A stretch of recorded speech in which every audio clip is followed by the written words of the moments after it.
நான் என்ன கேட்குறேன், நீங்கள் உங்களுடைய வேலையை சரியாக செஞ்சுருந்தா இன்னைக்கு இடஒதுக்கீடு என்றைக்கும் நமக்கு கிடச்சிருக்கும்.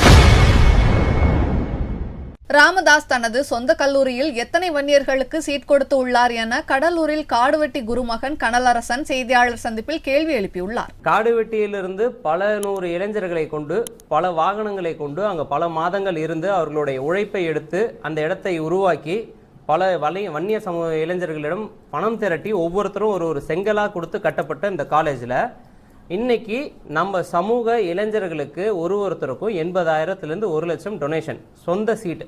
நீங்கள் என்ன கேட்குறாங்க, இன்னைக்கு பாமகவில் இருக்கிற, அதாவது அன்புமணி அவர்களுடைய தலைமையில் இருக்கிற பாமக நிர்வாகிகள் எல்லாரும் கேட்குறது என்னன்னா, இடஒதுக்கீடுக்கு எதிராக இருக்காங்க திமுக, அவர்களை அழைத்து நீங்கள் செல்ல திறந்துட்டீங்க, அவர்களை அழைத்து நீங்கள் மரியாதை செய்ய வச்சுட்டீங்க அப்படின்னு. நான் என்ன கேட்குறேன், பாமக நீங்கள் வச்சிருக்கிற ஒரு காலேஜ் உங்களுடைய சொந்த கல்வி அறக்கட்டளையில் எத்தனை பேருக்கு வன்னியர்களுக்கு சீட்டு கொடுத்துருக்கீங்க? ஒன்று. இன்னொன்று, யாருக்கு இலவச சீட்டு கொடுத்துருக்கீங்க? டொனேஷன் இல்லாமல் எங்களுடைய சமுதாய இளைஞர்கள் எத்தனை பேர் உங்கள் காலேஜில் படிக்கிறாங்க?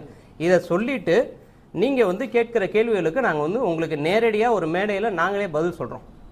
ஏன்னா இன்றைக்கி பார்த்தீங்கன்னா 2 நாட்களாக திமுகவுடைய அமைச்சர்கள் வராங்க, அதிமுகவுடைய அமைச்சர்கள் முன்னாள் சட்டமன்ற உறுப்பினர்கள் வராங்க அப்படின்ற மாதிரி ஒரு விமர்சனங்களை முன் வச்சுக்கிட்டு இருந்தாங்க ஒரு சில இளைஞர்கள்.